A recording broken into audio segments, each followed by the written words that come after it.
Hello दोस्तों, नमस्कार। स्वागत है आपका स्टडी पॉइंट चैनल में। आज की वीडियो में मैं लाया हूँ भारतीय संविधान के कुछ महत्वपूर्ण प्रश्न जो कि हर एग्जाम में पूछे जाते हैं। तो चलिए दोस्तों, इन क्वेश्चन को हम पढ़ते हैं। पहला प्रश्न है, संविधान सभा की प्रथम बैठक कब हुई थी? आपके ऑप्शन है 9 दिसंबर 1946, 11 दिसंबर 1946, 13 दिसंबर 1946 और 21 दिसंबर 1946। अगर आपको इसका आंसर आता है तो आप आंसर देखने से पहले कमेंट कर सकते हैं। इसका सही आंसर होगा 9 दिसंबर 1946। अगला प्रश्न है, संविधान सभा के अस्थायी अध्यक्ष के रूप में किसे नियुक्त किया गया था? Option A doctor B N Rao, B doctor Sachchidananda Sinha, C doctor Bhimrao Ambedkar, D doctor Rajendra Prasad. इस क्वेश्चन का सही आंसर होगा option B doctor Sachchidananda Sinha. अगला प्रश्न है, संविधान सभा के स्थायी अध्यक्ष किसे बनाया गया? Option A doctor Bhimrao Ambedkar, B K M Munshi, C doctor Rajendra Prasad, D doctor Sachchidananda Sinha. इसका सही आंसर होगा option C doctor Rajendra Prasad. अगला प्रश्न है, प्रारूप समिति के अध्यक्ष कौन थे? Option A B N Rao, B J B Kripalani, C Vallabh Bhai Patel, D Bhimrao Ambedkar. इसका सही आंसर होगा ऑप्शन डी भीमराव अंबेडकर। अगला प्रश्न, संविधान सभा के अंतिम रूप से संविधान को कब पारित कर दिया गया? ऑप्शन ए 26 जनवरी 1950, बी 15 अगस्त 1947, सी 2 अक्टूबर 1949, डी 26 नवंबर 1949। इसका सही आंसर होगा ऑप्शन डी 26 नवंबर 1949 को। अगला प्रश्न है, भारतीय संविधान किस दिन से पूर्णतः लागू हुआ था?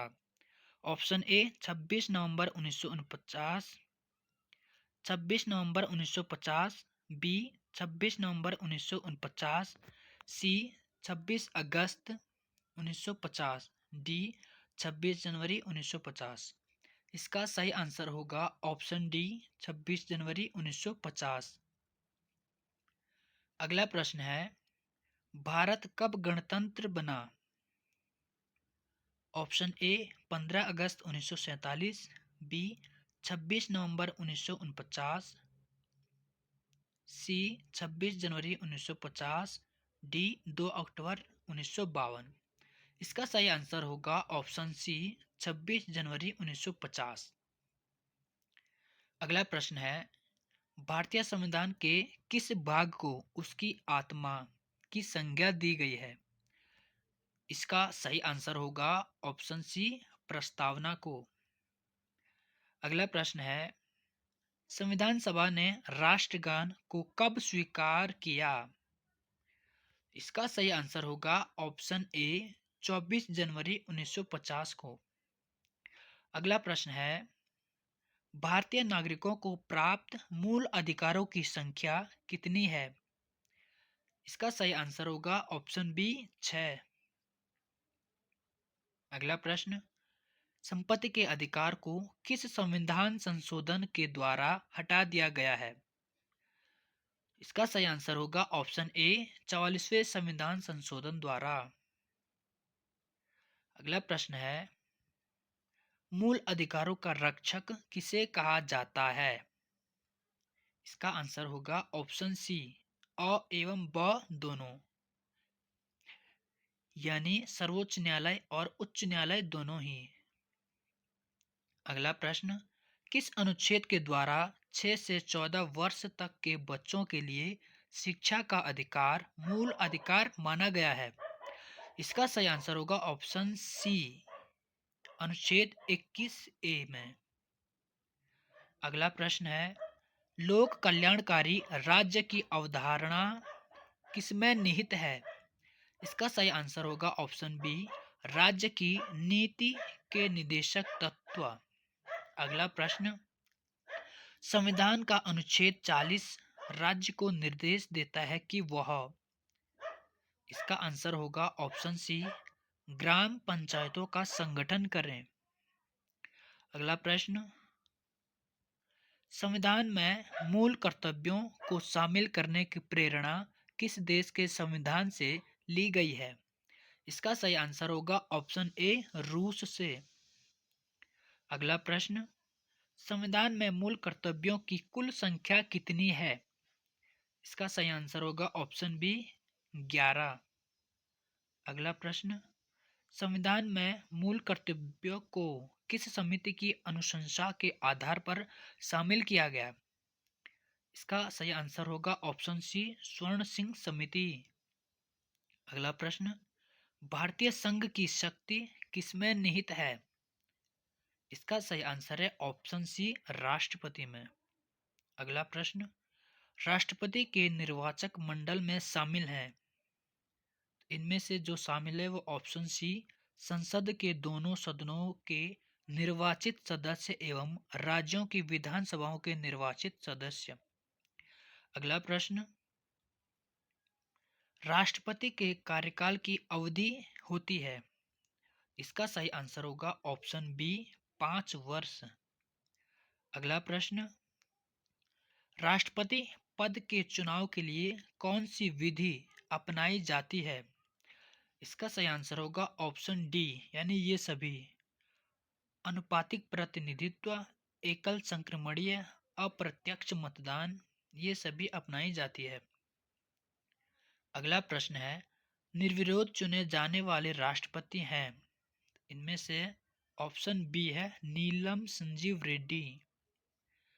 अगला प्रश्न, राष्ट्रपति पर महाभियोग का आरोप संसद के किस सदन द्वारा लगाया जा सकता है? इसका सही आंसर होगा ऑप्शन सी, संसद के किसी सदन द्वारा। अगला प्रश्न, भारतीय सेनाओं का सर्वोच्च सेनापति कौन होता है? इसका सही आंसर होगा ऑप्शन ए, राष्ट्रपति। अगला प्रश्न, भारतीय संविधान के अनुसार संघ की कार्यपालिका शक्ति किसमें निहित है? इसका सही आंसर होगा ऑप्शन ए, राष्ट्रपति में। अगला प्रश्न, उपराष्ट्रपति के निर्वाचन मंडल में शामिल हैं, इसका सही आंसर होगा ऑप्शन सी, राज्यसभा एवं लोकसभा के सदस्य। अगला प्रश्न है, राष्ट्रपति राज्यसभा के कितने सदस्यों को मनोनीत करता है? इसका सही आंसर है ऑप्शन ए, 12 सदस्यों को। अगला प्रश्न है, भारतीय संसद के ऊपरी सदन को कहा जाता है? इसका सही आंसर है ऑप्शन बी, राज्यसभा। प्रधानमंत्री की नियुक्ति कौन करता है? इसका सही आंसर होगा ऑप्शन ए, राष्ट्रपति। अगला प्रश्न, यदि प्रधानमंत्री या कोई अन्य मंत्री सदन का सदस्य नहीं है तो उसे पद पर बने रहने के लिए कितने दिनों के अंदर संसद का सदस्य बनना आवश्यक है? इसका सही आंसर होगा ऑप्शन बी, 6 माह के लिए। अगला प्रश्न है, मंत्रिपरिषद सामूहिक रूप से किसके प्रति उत्तरदायी है? इसका सही आंसर है ऑप्शन सी, लोकसभा के द्वारा।